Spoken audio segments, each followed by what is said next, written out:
Senhor.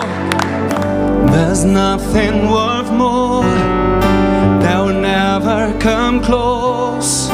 Nothing can compare. You are living hope. Your presence, Lord. Oh Senhor, o teu nome Jesus, o teu nome Senhor Jesus. Queremos te adorar, Senhor, na beleza da tua santidade. E na beleza da tua santidade, Senhor, sermos transformados, tocados pela tua glória. Oh, tocados pela tua glória, Senhor. Oh, tu és bem-vindo.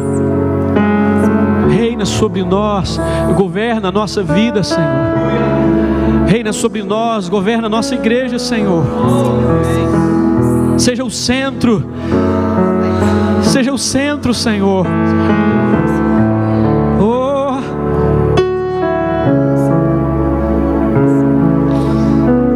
aleluia, aleluia, aleluia. Minha vida assim foram marcadas por sonhos. Eu me lembro quando criança, um dos sonhos que Deus me deu, ainda quando criança, foi algo que Deus ministrou o meu coração. Eu tinha muito medo quando criança, muito medo.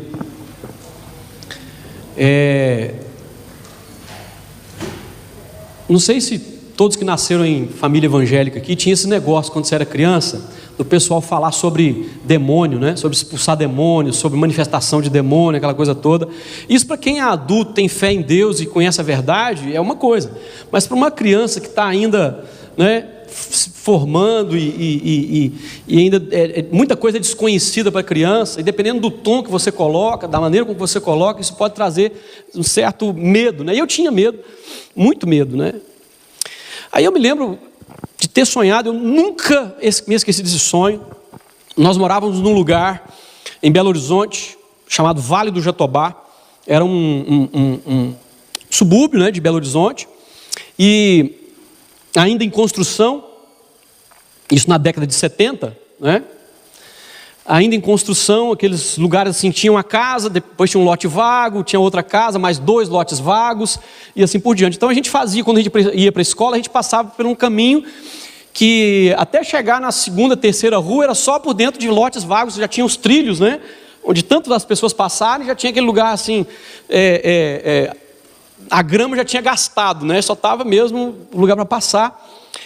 E eu me lembro assim, que nesse sonho, né, eu estava naquele lugar, andando, tipo indo para a escola, e de repente abriu um buraco no chão, e uma mão, que eu sabia que era uma mão de demônio, era uma mão grande, né, e unhas grandes, pegou o meu pé, né? No que pegou o meu pé, o pavor me alcançou, né? Aquela coisa do pavor, aquela coisa da, né? E muito medo, muito medo.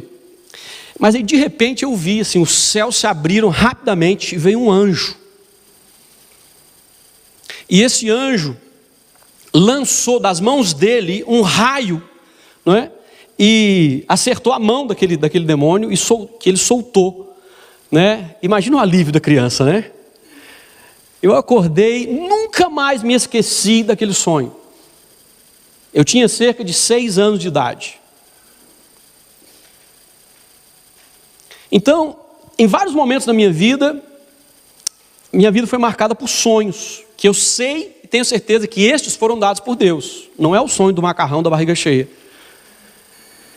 E essa semana, então, eu tive um sonho, que eu estava num lugar, eu estava sem mapa, não tinha nem o antigo A to Z, o Wesley. Antigamente a gente usava o A to Z, né, para ir para todo lugar, estudava o mapa antes, né, para ver, conseguir chegar nessas ruas difíceis de Londres, né? Hoje não, você tem o GPS, tudo certinho, mas nesse sonho eu não tinha nada, eu estava sem internet, não tinha nada, não tinha papel, não tinha nada.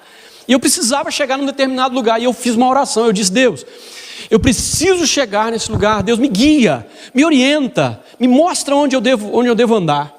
E de repente, eu entrei no carro com muita confiança, entendendo que Deus estava me dando a resposta daquela oração. Eu liguei o carro e fui. E eu senti no meu espírito de virava à direita, virava à esquerda, ia fazendo o meu caminho. De repente, cheguei num lugar, parei naquele lugar, saí do carro. E ao olhar assim, era uma entrada de uma casa, que era uma garagem grande assim, e tinha a casa. Entrei e veio um homem me cumprimentar.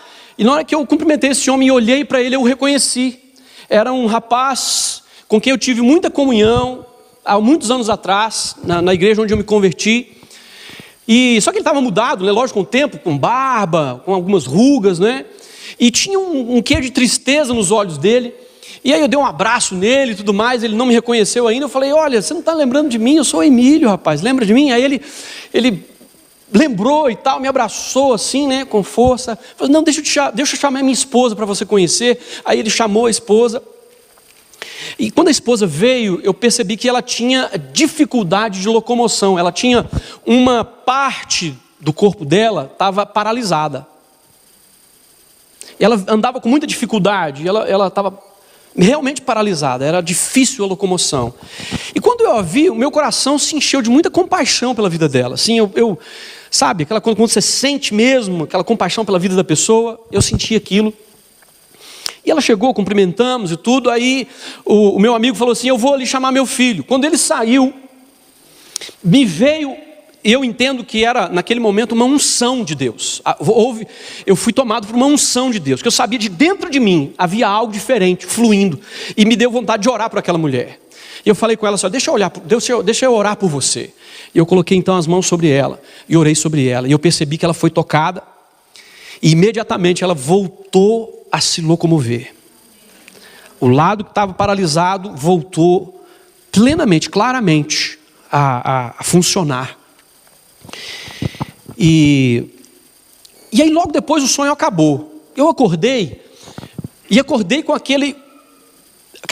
aquela renovação no meu espírito. Deus ministrou algo ao meu coração naquele dia, naquele momento, naquele sonho. E eu fiquei orando, falando: Deus, que coisa, o que o Senhor está querendo me dizer com esse sonho? É porque há tantos anos que eu não tenho contato com essa pessoa, nem estava na minha memória, nem estava lembrando de nada, nem pensei em nada, e veio, né, essa questão, essa pessoa, e então veio no meu coração que eu tenho orado a Deus por essa questão do dom de cura. Fala: Senhor, eu creio no Senhor, eu creio que o Senhor cura, eu creio que o Senhor realmente pode tocar as pessoas e transformar, né, o físico delas, mudar a pessoa completamente. Eu creio nisso, né? E a Escritura diz que é um dom, que existe dons de cura, não é só um, são dons de cura. E Deus renovou meu coração dizendo assim: olha, eu vou te dar. E eu fiquei muito feliz com relação a isso, né? Falei: obrigado, Deus. E aquilo renovou meu coração. Mas tinha algo mais. Aquela resposta apenas não satisfez aquela inquietação que estava no meu espírito. E eu continuei orando, falando: Deus, o que o Senhor quer? O que o Senhor quer dizer? O que o Senhor quer falar? Então, queridos, Deus começou a trazer ao meu entendimento algo mais acerca daquele sonho. Aquela mulher é uma representação da igreja. Se você for estudar as Escrituras, você vai perceber que em vários lugares aparece a figura da mulher como sendo uma figura da igreja. Inclusive em Apocalipse. E o que o Espírito Santo colocou no meu coração como convicção é de que a igreja, em vários momentos, tem dificuldade de locomoção, tem dificuldade de se movimentar, tem dificuldade de caminhar. É lógico, a igreja não é esse prédio. A igreja somos eu e você, a igreja somos nós, aqueles a quem Deus escolheu para habitar neles. A Escritura fala sobre isso: que templo me fareis vós? Deus não habita em templos feitos por mãos de homens, mas Deus escolheu habitar naqueles que creem nele, naqueles que confessam o seu nome, naqueles que entregam suas vidas a ele. Então nós somos a igreja. Ele disse isso, Jesus disse isso aos discípulos: eu edificarei a minha igreja. Então, queridos, existe uma possibilidade da igreja ficar paralisada. E aí eu entendo uma coisa, que apesar de nós termos um inimigo, e o apóstolo Paulo fala sobre isso também em Efésios e em demais textos, dizendo que a nossa luta não é contra carne nem sangue, mas é contra principados e potestades. Ele está falando de forças espirituais do mal, que a nossa luta, ela é espiritual, ela tem essa natureza espiritual. Apesar disso, nós entendemos que Satanás, ele não pode nos destruir. Entenda isso, como filho de Deus, Satanás não pode destruir você com o poder dele, com a astúcia dele, com seja lá o que for. Ele não pode te destruir. Mas nós não podemos negligenciar as suas armadilhas e as suas ciladas. Porque ele pode, sim, paralisar uma igreja. Ele pode dificultar a caminhada da igreja. Bom, esse é um aspecto. Existe um aspecto da paralisia de uma igreja que é espiritual, é um ataque espiritual. Existem momentos, por exemplo, que há ondas de enfermidade em várias pessoas da igreja. E muitas vezes essas enfermidades, elas têm um cunho espiritual, elas são ataques do inimigo mesmo. E à medida que a gente se levanta, ora, repreende, aquilo vai embora. Existem outros tipos de ataque do inimigo também. Deus nos revela na sua palavra que o diabo pode atacar uma igreja, por exemplo, trazendo engano. No ensino pode haver engano, pode haver, e às vezes um engano que parece bem pequenininho, ele pode desviar a igreja do propósito de Deus e paralisar a eficácia do poder de Deus na vida, fluindo na vida daquela igreja. Porque o poder de Deus não é simplesmente o poder de Deus pelo poder de Deus. É uma cooperação entre o homem e Deus. À medida que nós dispomos o nosso coração, que nós desejamos viver a verdade, Deus se revela e se manifesta através de nós. Ele escolheu assim. Não é? Mas não é apenas um engano, né? Os ataques de Satanás também podem vir causando divisão, discórdia, confusão em uma igreja. Nós temos textos lá em Gálatas, textos em Coríntios. Apesar de eu ter colocado esses textos aqui, não sinto no meu coração de me deter. Paulo falando sobre isso. Vocês desprezam as pessoas quando vocês tomam a ceia dessa forma. Vocês desprezam. E essa coisa de desprezar, queridos, não sei quantos de vocês já foram desprezados. Você já foi desprezado alguma vez? Eu já fui. É um dos piores sentimentos que pode haver na face da terra, é você ser desprezado. E geralmente o desprezo que dói mais é das pessoas que deveriam te notar ainda mais. Se um desconhecido te desprezar, não é? É desconhecido. Mas quando alguém perto de você, alguém que te ama, te despreza, é tão dolorido. Eu lembro quando eu era adolescente, apaixonei, meu primeiro amor, gamei na menina. Fiquei tão apaixonado que escrevi um bilhetinho para ela. Eu não tinha muita inspiração, eu tive que copiar um bilhetinho de um quadro que a minha irmã ganhou do namorado dela. Aí o quadro era você, aí fala, você é uma pessoa especial, você é a pessoa que eu amo, no final. Aí dobrei o bilhetinho, né? Esperei um momento e coloquei o bilhetinho no bolso da menina. E fiquei, né, esperando para ver o que ia acontecer, né? Aí, rapaz, passou o dia, nada aconteceu. Aí no outro dia nos encontramos de novo, estava ela lá com a blusa e tal, e estava com os 3 primos dela. E aí estávamos andando juntos, estavam indo para um determinado lugar, aí ela enfiou a mão no bolso, aí eu percebi que ela sentiu o bilhetinho, né? Tirou o bilhetinho para fora e leu, né? Eu falei, ai. Tinha que ser aqui agora, na frente dos primos, né? Aí tá, mas tudo bem, ela leu o bilhetinho. Na hora que ela leu o bilhetinho, gente, ela soltou uma gargalhada daquelas assim. Eu não tinha assinado o bilhetinho.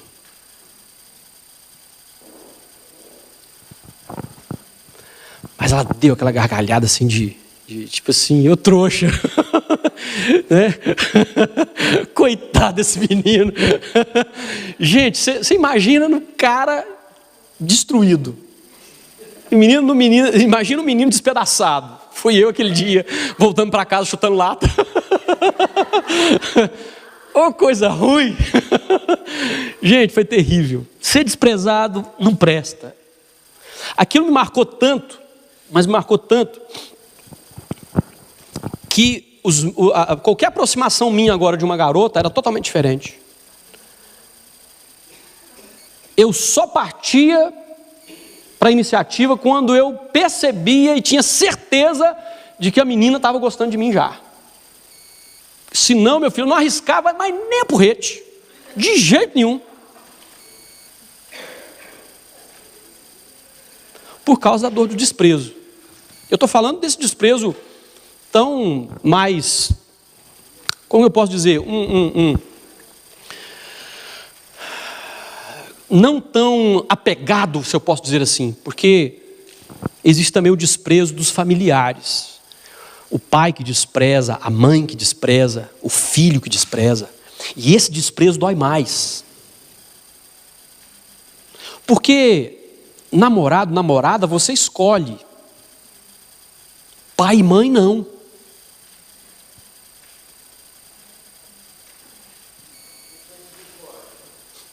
E dói.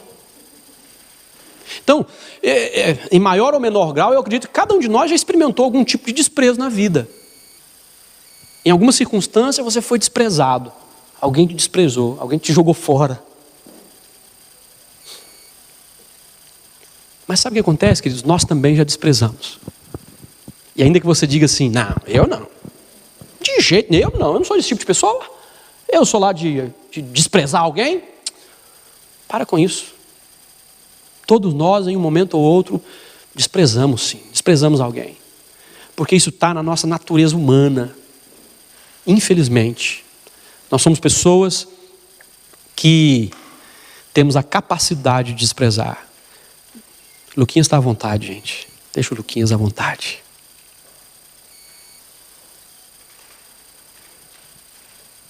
E você sabe o que nos leva a desprezar alguém? Qual é a fonte do desprezo? Ninguém despreza simplesmente por desprezar, porque gosta de desprezar. O desprezo, ele nasce do orgulho. O desprezo nasce do orgulho. E o que é o orgulho? Orgulho é quando eu acho que eu sou melhor que o outro. Aliás, acho não, eu tenho certeza. O orgulho é quando a pessoa tem certeza de que é melhor do que a outra, de que a outra é inferior.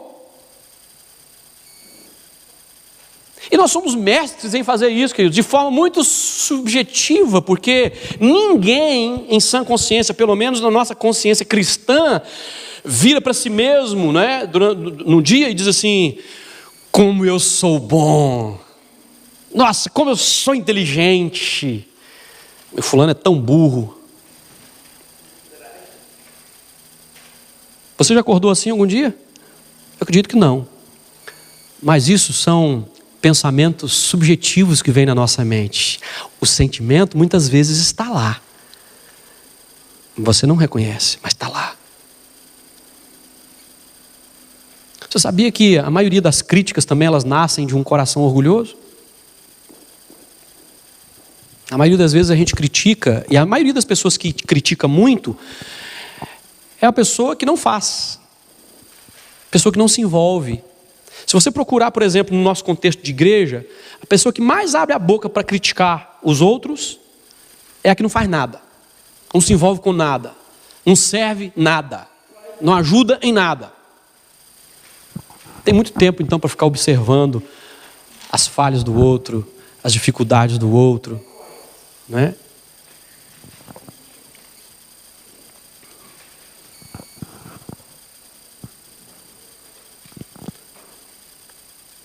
Às vezes, nós desprezamos antes mesmo de conhecer a pessoa. Só de olhar. A gente passa, né? As mulheres são mestres em fazer isso, né? Dão aquela escaneada assim, ó. Já viu tudo, já viu se a roupa está combinando, se está amassada, se foi passada, se não foi passada, se tem ruga, se não tem ruga, se fez plástica, se não fez plástica, se tem barriga, se não tem barriga, se é casado, se não é casado, porque já olha pro dedo. Gente, é incrível. É um negócio assim, inexplicável.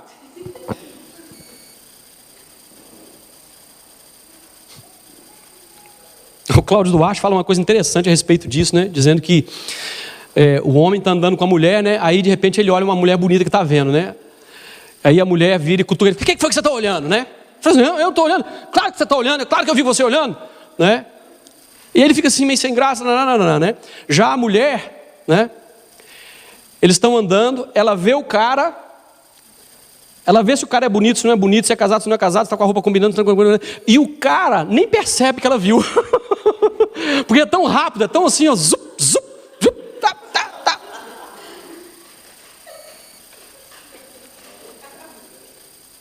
Infelizmente nós somos assim, queridos. Nós temos essa tendência de olhar para as pessoas e já nos armar, e já criar, né? Isso, queridos, é fruto de um coração orgulhoso, da falta da capacidade de aceitar as pessoas, de receber as pessoas. Quantas vezes você já quebrou a cara com isso? Julgando alguém, achando que a pessoa é assim, assado, mas quando você vai conhecer, quando você traz para perto, você percebe que a pessoa não é nada daquilo que você tinha imaginado. Sem falar do zum que às vezes um fala para o outro, né? Fulano é gente boa, mas ela não precisa nem falar mais nada depois do mas, porque a sua cabeça já encheu tudo, já respondeu os 3 pontinhos. Porque nós somos assim. O orgulho nos leva a desprezar as pessoas. E é muito terrível, queridos, que dentro de uma igreja isso aconteça. Por quê? Porque nós, acima de qualquer outras pessoas, deveríamos ser pessoas humildes. Por quê? Porque nós sabemos que Jesus nos salva não por causa da bondade que fazemos, mas por causa da graça dele. A graça significa o favor que eu não mereço. Ninguém merece. Paulo fala sobre isso em Efésios, dizendo que a salvação não é pelas obras, mas é pela fé, ou é pela graça, mediante a fé. Não é das obras para que ninguém se glorie. A salvação vem quando você deposita sua fé em Jesus, na pessoa de Jesus, no sacrifício que ele fez. E aí, por causa disso, você é salvo. Não porque você é bonzinho, não porque você fez mais coisas boas do que coisas ruins. E a graça, ela é niveladora. A graça significa que não existe melhor nem pior. Significa que todos somos iguais aos olhos de Deus. A Escritura nos fala sobre isso. Todos pecaram e destituídos estão da glória de Deus. Todos carecem, todos precisam da glória de Deus. Você não vai encontrar no céu ninguém dizendo assim: eu estou aqui porque eu ajudei aquela velhinha a atravessar a rua, eu cuidei daquela pessoa que estava enferma, eu dei o meu dinheiro para os pobres. Você vai ter pessoas lá dizendo: eu estou aqui porque Ele, Jesus, pagou o preço pelos meus pecados. Ele me salvou. Ele me tirou da vida que eu levava. Ele. É pelo poder do sangue dele.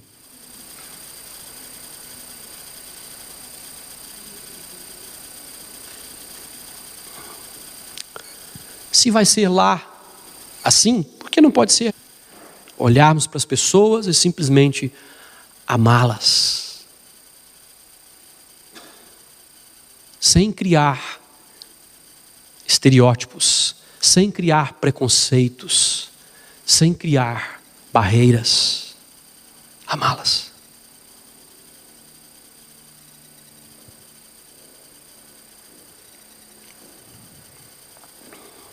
O orgulho nos leva também a humilhar as pessoas. Aqueles irmãos que comiam Eles humilhavam os outros que não tinham nada. Às vezes nossa maneira de viver humilha os outros. Às vezes as nossas palavras humilham os outros. Às vezes o nosso jeito soberbo de ser humilha os outros. E Deus odeia essas coisas, queridos. E Deus não faz concessões. Se tem alguém que Deus resiste, é o cara orgulhoso. A pessoa orgulhosa, Deus a resiste veementemente.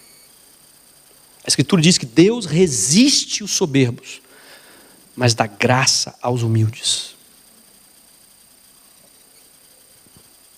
O que significa isso? Deus resiste ao soberbo. Significa que toda oração que um soberbo faz não chega no ouvido de Deus. Ou chega, mas ele resiste. Ele não abençoa. Ele não se inclina.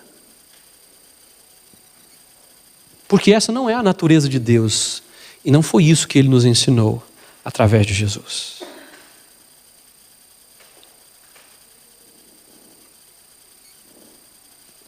Se nós queremos caminhar, se nós queremos andar, se nós queremos ser igreja que vai além, pessoas que vivem o cristianismo, nós precisamos abandonar essas atitudes.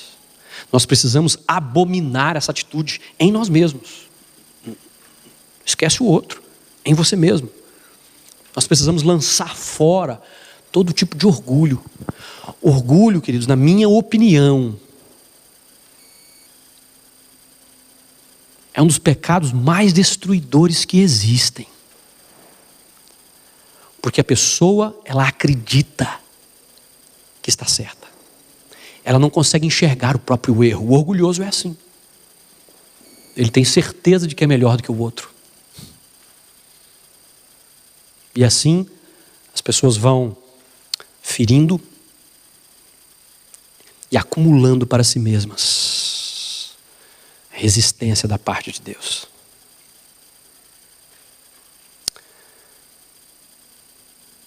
Eu gostaria de convidar você a ficar de pé nesse momento.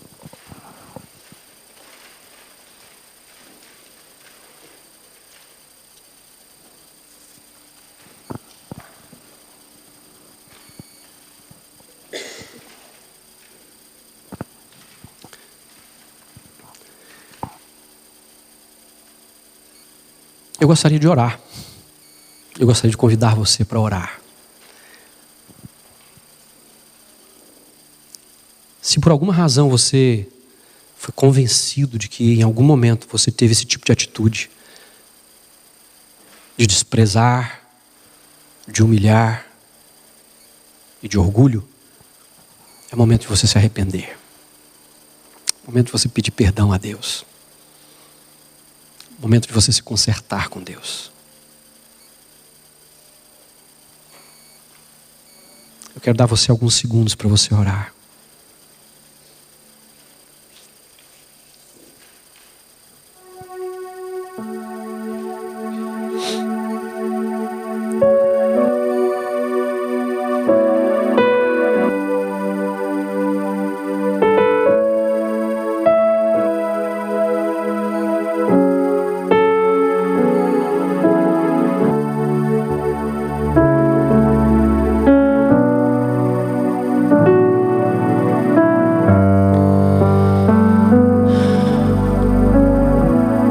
Deus, a minha oração hoje é que nós não sejamos uma igreja paralisada por causa do orgulho, por causa de atitudes tão mesquinhas como desprezar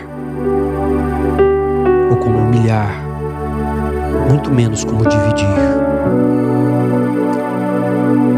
Que o Teu Espírito Santo possa sondar cada coração, olhar para cada um de nós e nos convencer daquilo que em nós tem sido uma atitude que te desagrada, que te entristece. Eu te peço agora, em nome de Jesus, toca o nosso coração.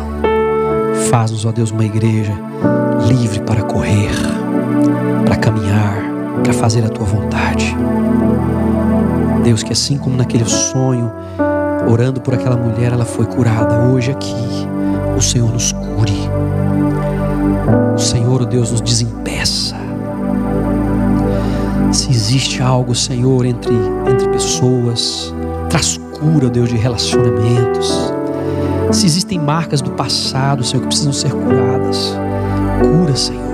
Pessoas que foram desprezadas, Pai, em nome de Jesus eu te peço, traz cura a cada coração, a cada mente, Pai, em nome de Jesus. E faz de nós, ó Deus, uma igreja livre, para te obedecer e fazer a tua vontade, para receber as pessoas com amor, para relacionar com as pessoas com o amor de Cristo. Pai, em nome de Jesus, em nome de Jesus, em nome de Jesus, que assim seja. Amém e amém, Senhor.